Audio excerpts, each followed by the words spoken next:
Okay, right. So KPMG, right, just does this business transformation piece here. They're trying to move in this direction, take on more technology. They're in last place. KPMG is in last place of the big four in Accenture when it comes to their consulting. All right. So that's and again, these Indian firms, right? Cognizant, Tata, Infosys, Wipro. Capgemini is French owned, but they focus again from here, from the technology implementation through the BPO. That's their core amount of business. They do some of the business transformation, but not a lot, right? Probably the same amount of business transformation as these firms do strategy, right? So let's erase some of this. As I was telling you last year that PwC bought Booz & Company, right, which focused purely on strategy-related work as a way for them to grow and take on some of the market share and strategy. Whereas Accenture, EY, they'll just look to organically grow their strategy work by hiring people into it. Okay. All right. So now a couple of things. What I want to do is talk about a few of the other types of companies, right? So let's take what I would call the mini Big Four, right? Again, remember the Big Four does audit, tax, accounting, in addition to doing consulting and advisory, right? There's a few other companies like that. Protiviti is one. I will create a document that you have a list of these in the Mindjet attachment as well, or in the Mindjet. So Protiviti, Navigant, Pro-Horwath, how do you say that?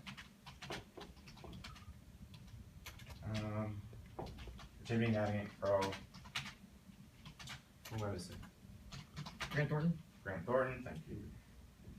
So these companies are mini Big Four in that they have consulting advisory, but they also have the audits, right?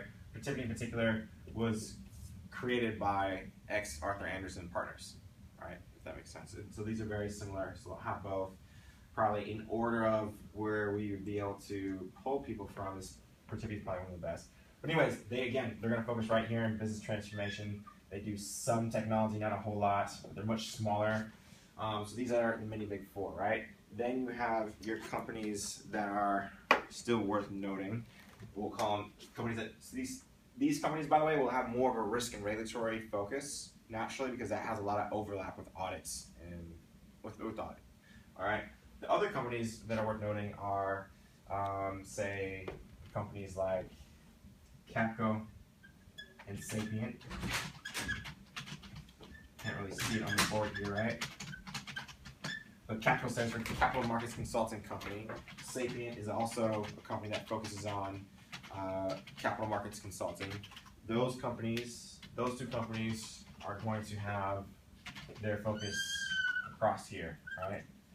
They're going to be business transformation and technology implementation, again, with banking and capital markets being the industries that they work specifically within, right? So predominantly consulting. So there's a lot of companies that would fall into that kind of category of doing consulting and not the audit, right? This is kind of like the mini Accentures.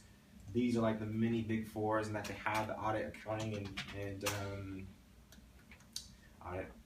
tax related work. And then you have companies that I would say are vendors. All right, so vendors are companies that are technology firms, right? They're technology companies. So IBM is probably the largest. We'll place in that category. IBM is not a consulting company, right? They sell software and hardware, right? But they have what's called GBS. GBS is their Global Business Services. It's their consulting line of business, right? So it's not like the Big Four. It's not like EY that has accounting, insurance on one side and has consulting on the other. They're a software company first, obviously, but they have a very large consulting line of business called Global Business Services, and that has about 100,000 consultants, right? So very, very large. And then there's a lot of companies just like that at a smaller scale, right? Other than software, I mean, Oracle will have a similar model as well. But if you take like a Guidewire or Charles River or any of those technology companies that they make money by selling their products, by selling their software, they oftentimes will have a professional services group that is doing the client-facing, project-based work as well. All right, that makes sense. There's a ton of companies that fall into that one. So next, we're just going to kind of transition into the titles within the Big Four. All right, I'm going to draw that out and just let me know if we get close to 10 minutes and I'll stop. Right, titles. There are 4 titles underneath that of partner. So all these companies will have partner, all right, / principal / executive director / managing director, right? We have a document that will break down which companies use which titles, but just consider this all to be equivalent, all right? So partner, then you'll have senior manager next, senior manager, then you'll have manager, senior consultant, and then consultant. That's it.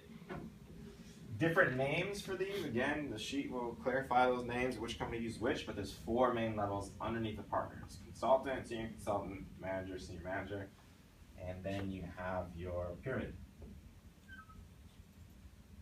All right. Boom.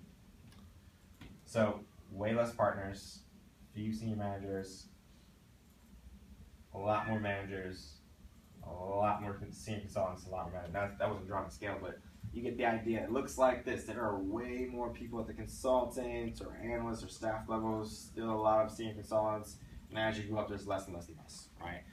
So that's just important to note out, just so you have an idea of how these companies are structured. It's actually pretty flat. But the majority of the work that we will be focusing on, right, when you look at a candidate that's really good, is not necessarily candidates that have more years of experience. It's going to be people who fit the majority of the hires that we make, which is going to be this senior consultant to manager kind of level right here.